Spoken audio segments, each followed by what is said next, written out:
A música já faz parte de nossas vidas há muito tempo. Afinal, quem não gosta de ouvir uma boa música? Mas sabe o que é melhor que ouvir uma boa música? É aprender a música que você mais gosta, no instrumento que você gosta. Mas sabe o que seria mais interessante ainda? Montar seu próprio instrumento. Mas antes disso, que tal a gente aprender um pouquinho mais sobre a física dos instrumentos na música? Nós somos a Dupla de 4 e bem-vindo ao Fatos sobre Física.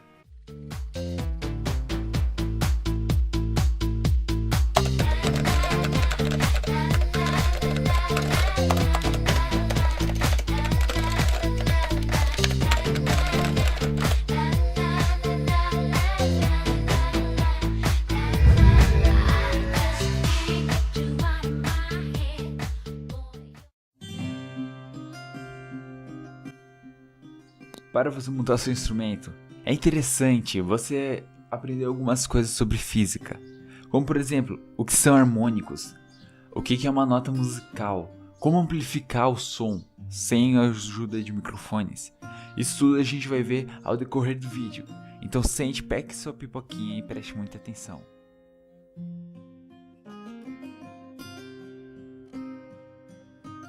O que são notas musicais, como podemos obtê-las? Notas musicais são sinais gráficos e sonoros que foram criados para representar as variações da altura do som musical e facilitar a composição de melodia. Existem 7 notas musicais: Dó, Ré, Mi, Fá, Sol, Lá e Si. Obtemos diferentes notas pela tensão e comprimento da corda. Um som apresenta sempre 3 características que os distinguem dos outros sons. São elas: o timbre, a altura e a intensidade. No qual respeita a sua altura, os sons podem ser classificados em sons agudos e sons graves. Os sons graves, também chamados baixos, são sons com maior comprimento de corda, pequena frequência. E os sons agudos são altos, têm um menor comprimento de corda, maior frequência. O que são ondas estacionárias? O que é uma onda estacionária e como ela ocorre? Explicar a reflexão e interferência de ondas. Ondas estacionárias são ondas que permanecem em uma posição constante em um intervalo de tempo arbitrário. Quando essas ondas se superpõem, há a formação de interferência. A reflexão acontece quando uma onda atinge uma região que separa 2 meios e retorna, se propagando no mesmo meio anterior. Dessa forma, não há alteração na velocidade de propagação, que só depende do meio, nem na frequência, que só depende da fonte. Assim, o comprimento de onda da onda é igual ao comprimento de onda da onda refletida. Vamos supor que tenhamos uma corda com uma extremidade fixa e outra livre. Se pegarmos a extremidade livre e fizermos um movimento de sobe e desce com a corda, veremos a formação de ondas que se propagam nela. Se por acaso 2 pessoas pegarem uma corda e em ambas as extremidades começarem a executar um movimento de sobe e desce, veremos a formação de ondas que se propagam no mesmo sentido. Mas o que acontece quando essas ondas se encontram? Acontece o fenômeno que chamamos de interferência de onda. Podemos dizer que quando 2 ou mais ondas chegam ao mesmo tempo a um ponto em comum de um meio, ocorre o fenômeno da interferência.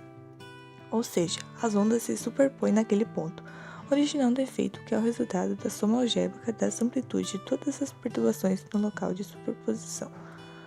O que são os harmônicos de uma onda? Como fica a onda estacionária e seus harmônicos no instrumento que vocês escolheram? Os harmônicos de uma onda é uma frequência específica de vibração que tem a propriedade de causar o fenômeno de ressonância. A tais frequências é dada a denominação frequências de ressonância. Por definição, a frequência que causa a primeira ressonância de uma onda é chamada de frequência fundamental, e dela provém os demais harmônicos. O violão, assim como os demais instrumentos de corda, se constitui basicamente em cordas esticadas e presas em ambas as extremidades.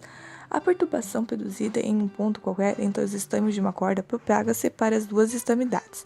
Nas extremidades, as perturbações são refletidas e voltam ao sentido contrário sucessivamente. Temos, portanto, a formação de uma onda estacionária.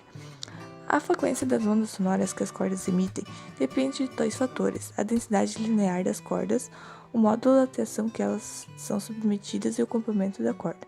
A densidade linear é calibrada pelos fabricantes dos encordamentos. A tensão é regulada com as cravelhas, que é o que o violinista faz quando afina o instrumento. O comprimento da corda varia conforme se posicionam as cordas com os dedos contra o braço do instrumento. A menor frequência de vibração, chamada frequência fundamental, ou primeiro harmônico da corda, corresponde à maneira mais simples de a corda vibrar, com nós nas extremidades fixas e um vento intermediário. Bom, para amplificar o som do nosso instrumento sem uso de microfones ou aparelhos similares, nós usaremos uma lata, que serviria como uma caixa acústica, de modo com que a lata, sendo oca por dentro, toda vez que a corda vibrar, a lata também vibrará. Assim, a área da lata é maior que a da corda, portanto permite movimentar uma quantidade maior de ar, amplificando o som produzido no instrumento.